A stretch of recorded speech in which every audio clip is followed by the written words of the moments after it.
Before jumping into open science practices per se, we will talk a bit about a couple of important concepts, mainly reproducibility and replicability, and also address some challenges faced by scientific research. It's an important thing to address first because a number of open science practices also aim at improving the quality of research in addition to making science more open and transparent. One main difference between science and daily life is that repeating is good in science and actually essential to ensure that something we observe is generalizably true rather than a one-off event. That's why it matters for scientific results to be reproducible and replicable. Reproducibility and replicability and their related terms reproduction and replication or reproducible and replicable tend to be used sometimes interchangeably and can get mixed up. Reproducibility is defined as obtaining consistent computational results using the same input data, computational steps, methods, code, and conditions of analysis. Reproducibility is distinct from replicability, defined as obtaining consistent results across studies aimed at answering the same scientific question, each of which has obtained its own data. A good and straightforward classification is the one offered by the Turing Way. The Turing Way is an open-source, community-driven guide to reproducible, ethical, inclusive, and collaborative data science. As we saw before, reproducible usually means that data and analysis are the same, while replicable refers to cases in which the data is different, but the analysis the same. In addition to this too, robust can be used to define cases in which the same results are obtained based on the same data but different analysis, and generalizable means the same results obtained for different analysis and different data. The distinction we are making here is more frequently encountered in computational sciences, while experimental sciences tend to conflate reproducible and replicable to a larger extent.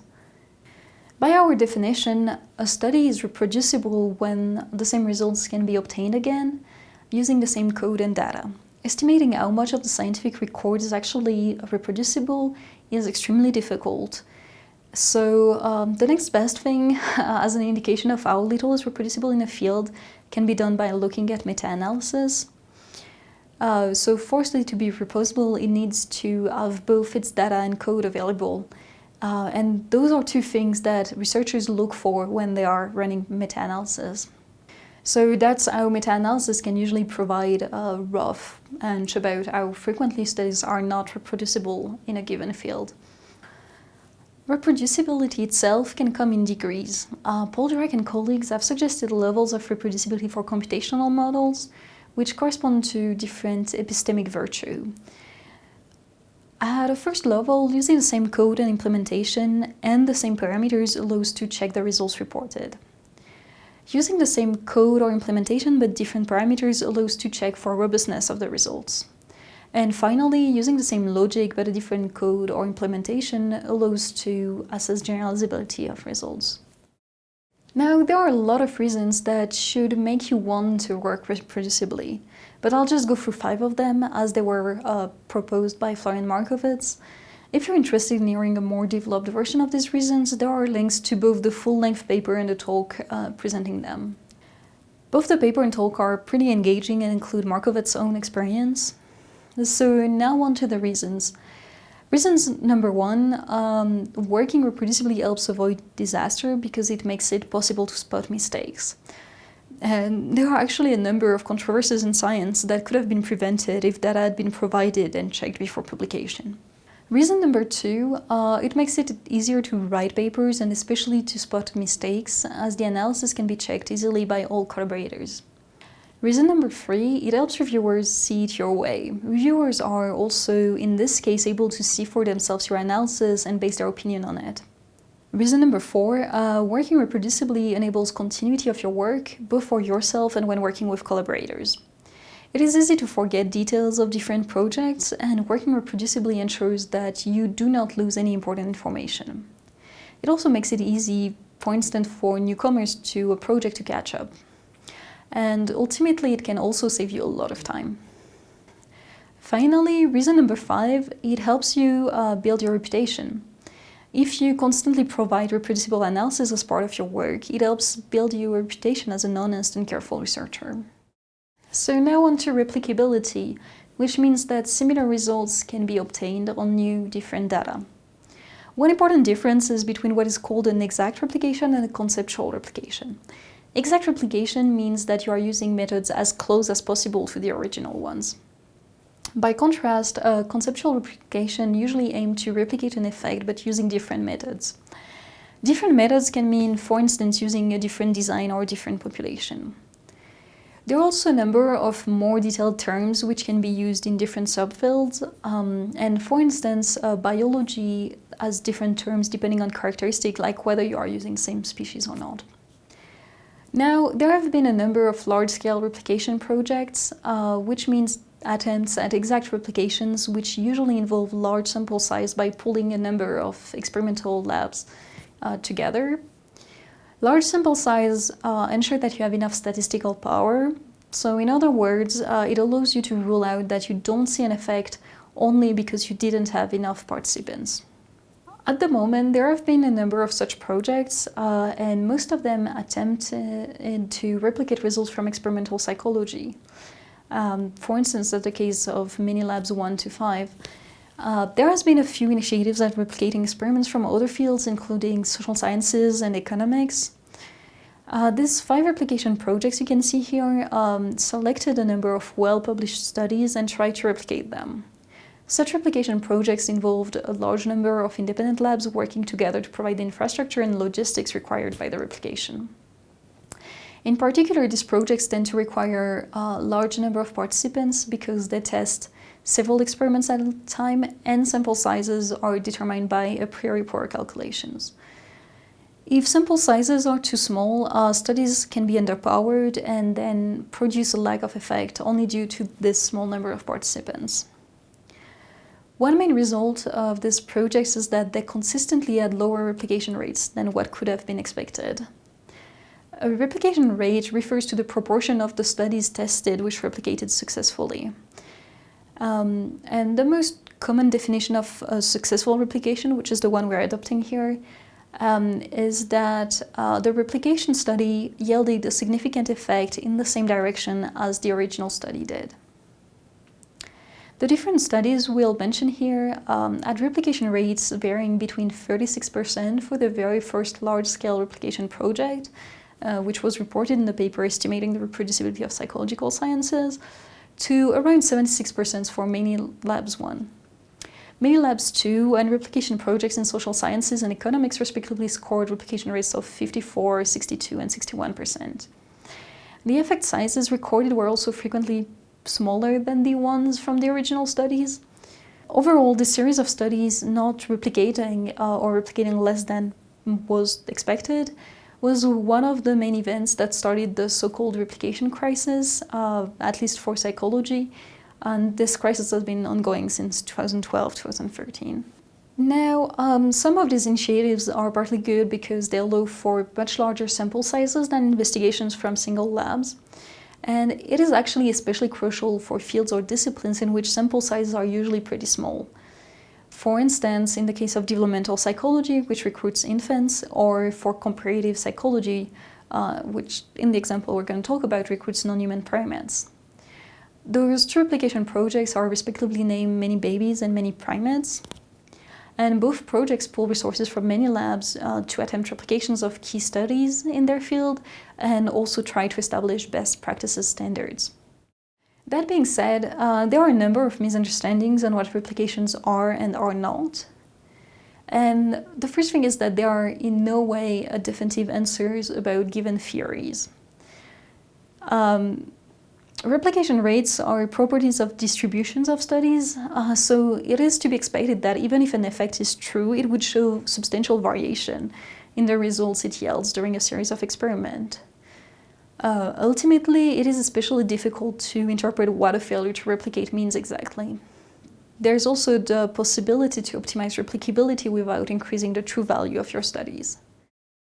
Some outcomes of replication projects were mostly that it became suddenly pretty obvious that most methods section of scientific articles do not provide enough information to replicate the studies they are supposed to describe. This led to more discussion of what is needed to make research reproducible. And the second main outcome of this replication project was to put it in the light that there's no established criteria for what a successful replication is. And that led to more discussion about what should be the criteria for successful replication. Bottom line is that outside of what we've learned about which studies replicated or not, replication projects were instrumental in starting a number of important discussions. We're going to talk next about harking, and because harking refers to a way of interfering with the scientific research life cycle, let's start by sketching how scientific research usually goes. And what we're going to sketch is a very idealistic model of it, but it starts more or less with generating and specifying hypotheses. Then it gets into designing a study able to test this hypothesis, then conducting the study and collecting the data. And once the data are collected, they will be analyzed to test hypotheses. Results from the analysis are then interpreted and either published, or researchers can choose to conduct another experiment before publishing. One important caveat is that this schema works especially well for experimental science and for confirmatory and hypothesis testing research. Yet there exist some behaviors or actions that can happen at each stage which can undermine the quality and reliability of the research. At the stage of generating hypotheses, it can happen that researchers would fail to control for bias. At the stage of designing the study, the sample size can be set too small, which would in turn yield low statistical power. Small sample sizes are one of the problems that collaborations can sometimes solve by pooling participants between different research facilities. Later, the data can be collected with poor quality control. Analyzing data, testing hypotheses, and interpreting results are all susceptible to p-hacking, a practice we will delve into a bit later. After obtaining results, publishing or choosing to conduct the next experiment can be subjected to publication bias. So now, finally, into explaining what harking is. Harking stands for hypothesizing after results are known, and it distorts the research life cycles. In the case of harking, it creates a bridge between the hypothesis generation stage and the results stage. Instead of motivating the study, hypotheses are altered a posteriori after having seen the results and in order to match them. That being said, how bad harking really is can be discussed. And one reason to question whether harking is that bad is that epistemic diversity also means that not all scientific research is going to proceed through confirmatory research. One useful distinction is the one made by Ollenberg and Wright, who distinguish between two types of harking. Sharking, or secretly harking in the introduction on the one end, and farking, which stands for transparently harking in the discussion section on the other end. In that case, as much as sharking is bad and should be avoided, farking, which might just be suggesting new hypotheses in light of the results obtained, and is explicit about it, is not a bad practice in itself. In other words, what we want to avoid is a scientific equivalent to Texas sharpshooters who would shoot first and later draw the target around the bullet hole. Harking is indeed a big problem for confirmatory research, but it is also not equally problematic for all scientific approaches and epistemic positions. And now on to another type of problems which relate to data analysis. We will touch on topics of p-hacking and torturing data and why these are problematic. Juan Alcoz was a British economist, and he received the Nobel Prize in 1991 for his work on transaction costs. He also has a pretty great quote to capture one thing that can happen when working with data, and his quote states that if you torture the data long enough, it will confess to anything. Let's see what torturing data means and why it is a problematic yet prevalent practice.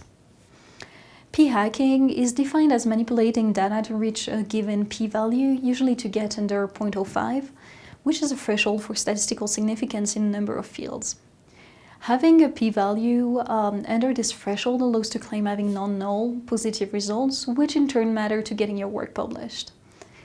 There are a number of ways to torture your data until it gives a p-value inferior to 0.05, for instance by excluding outliers, or by trying different tests or variables until something works.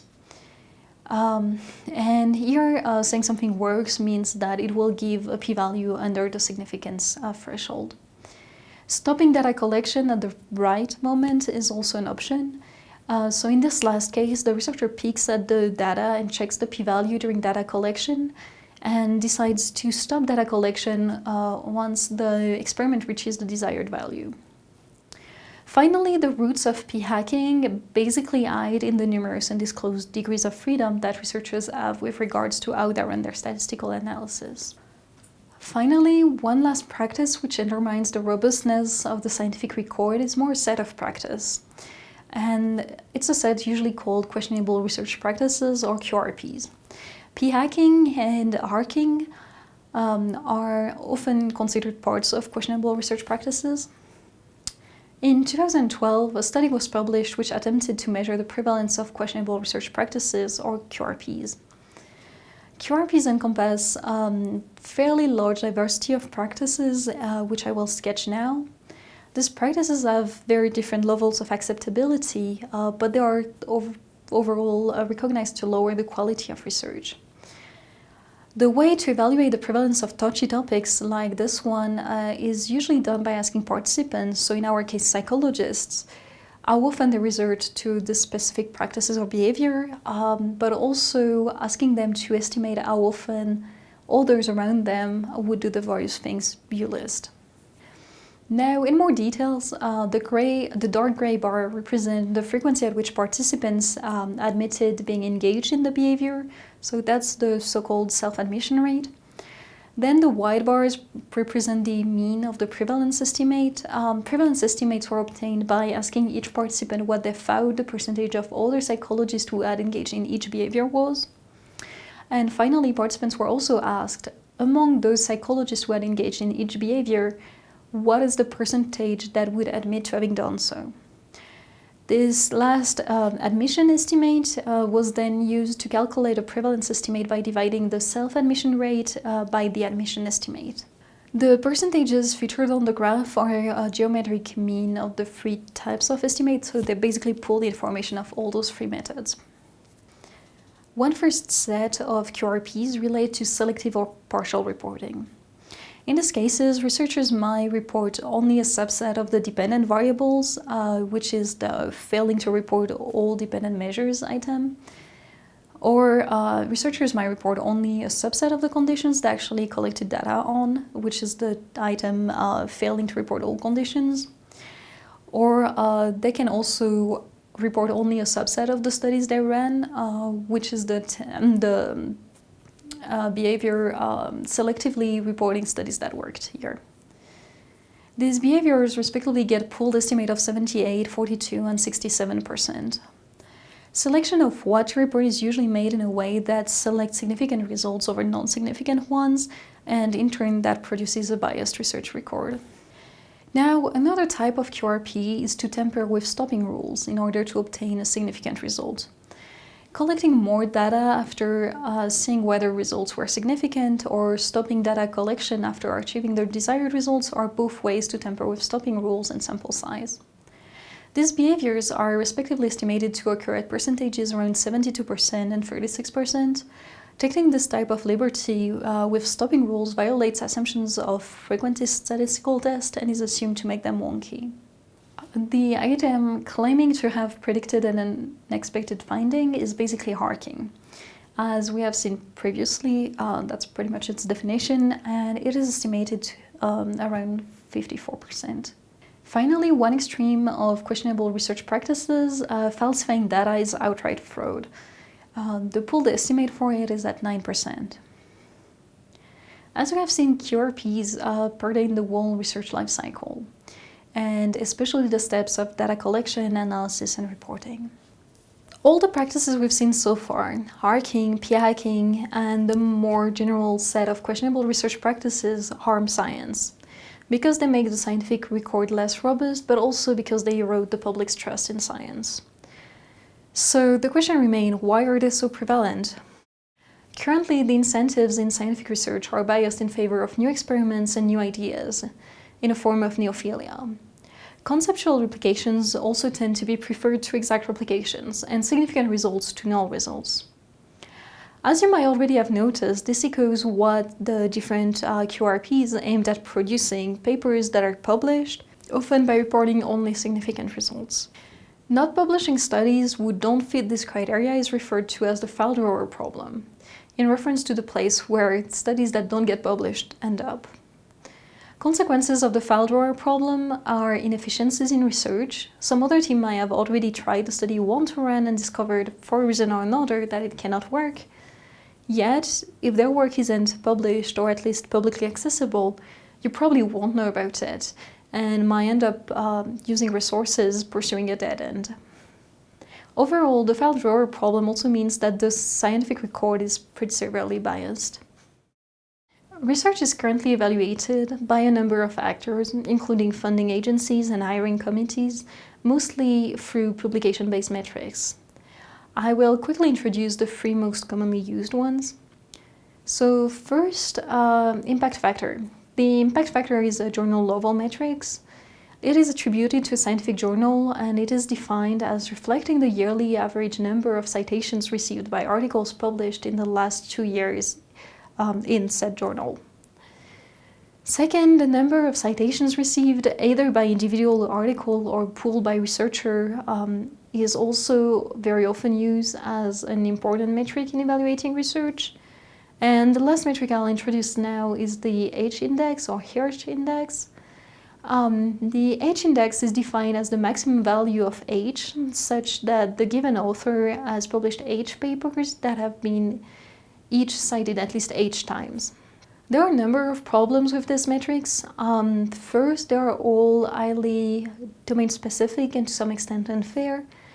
They are also, at least for some, like the impact factor, quite black-boxed and opaque. Among other things, they push for publishing in quantity in specific journals and do not include anything about reproducibility or transparency, while transparency is a key requirement for science to work correctly and for researchers to be able to scrutinize new results. Incentives provided by how science is currently evaluated have been pointed out as a major cause of all the problematic practices we've touched on. Currently, incentives are in favor, roughly, of publishing as much as possible, as fast as possible, with catchy results, rather than in favor of producing reproducible science. Thankfully, the state of affairs is changing. One alternative and way to act on these problems is to adjust the metrics used to evaluating scientific outputs. That's the focus of the so-called measurement school of open science. And the idea here is that metrics used to evaluate scientists and their work create incentives that favor behaviors that are nefarious for science.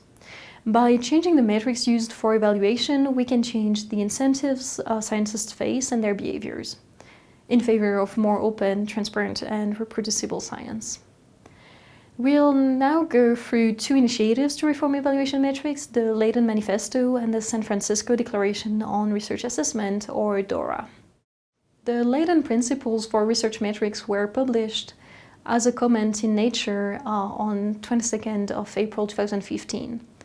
These principles were formulated at the 19th International Conference on Science and Technology Indicators, held between the 3rd and 5th of September 2014 in Leiden, Netherlands, hence the name of Leiden Manifesto, or Leiden Principles.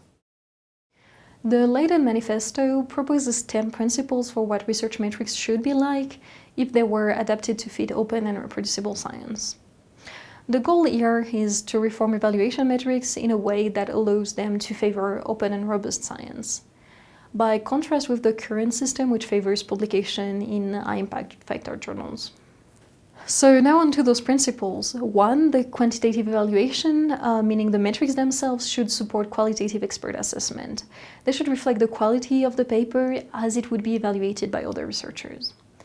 2, performance should be measured against and evaluated in accordance to the research mission of the institution, group, or researcher, rather than by metrics who don't reflect any of these aspects.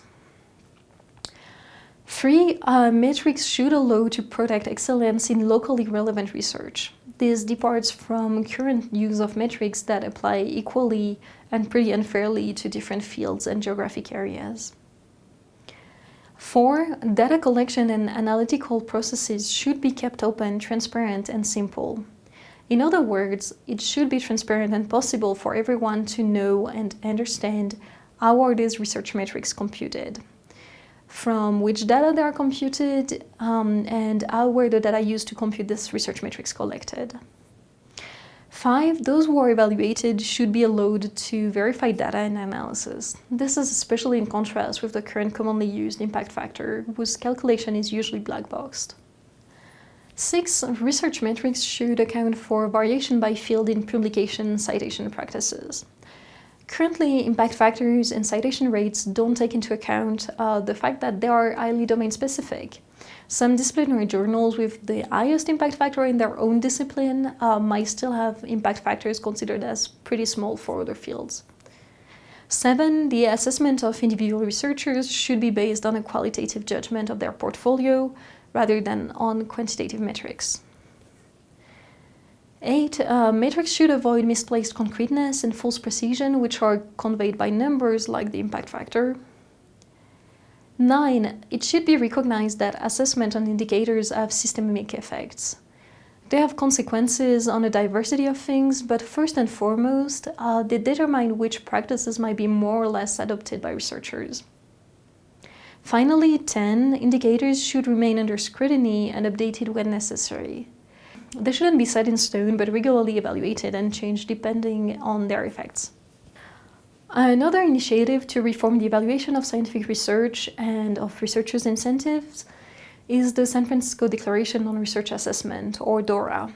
It was published on May 13, 2013, and was signed at the time by more than 150 scientists and scientific organizations. It is still possible to sign it, and has been signed to date by over 19,000 individuals and 145 organizations.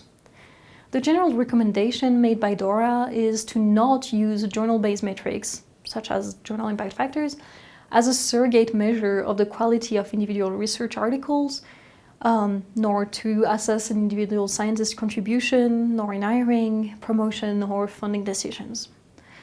After this general recommendation, DORA further branches out in more targeted recommendations for funding agencies, institutions, publishers, organizations that supply metrics, and researchers. Finally, despite the various issues we mentioned having received a lot of attention, mostly as an aftermath of the replication crisis, and especially in psychology, a lot of them were actually known or outlined quite a while before 2010s. So here are just a few examples, but the term harking was actually coined in 1998 by Norbert Kerr. He defined harking as presenting a post-hoc hypothesis, meaning one based on or informed by one's results, in one's research report as if it were, in fact, an a priori hypothesis. He proposed a typology of different types of harking. He also developed pretty extensively what are the costs associated with harking, including its statistical and epistemic impact, but also its possible consequences on theory development. Kerr also suggests a number of possible solutions, including education, altering incentives, or changing attitudes. A second point that had been raised before the replication crisis, the role of statistical significance and null hypothesis testing, especially in psychological research, was already considered as problematic by Paul Meehl in the 60s. Meehl makes the argument that what is thought of as improvements in experimental methods have a pretty dramatically different effects in physics versus in psychology. While in physics, improved experimental methods usually constitute a more difficult test of the theory and can provide stronger evidence in favor of the theory, experimental improvement in psychology can typically result in a weaker support for the theory because improved experimental methods tend to provide more lenient tests of the theory. Finally, discussions of the publication bias and the file drawer problem can be traced back to at least 1959, and to a paper by Fyodor Sterling, and which already picked up on the overwhelming tendency for psychological journals to publish only significant results, meaning papers in which the null hypothesis was rejected. His concern is also that because experiments which yielded non-significant results are not reported, scientists might waste resources keeping on repeating the same experiments until by luck they yield some significant results. Interestingly enough, in his paper, he also mentioned the lack of replication in psychological journals.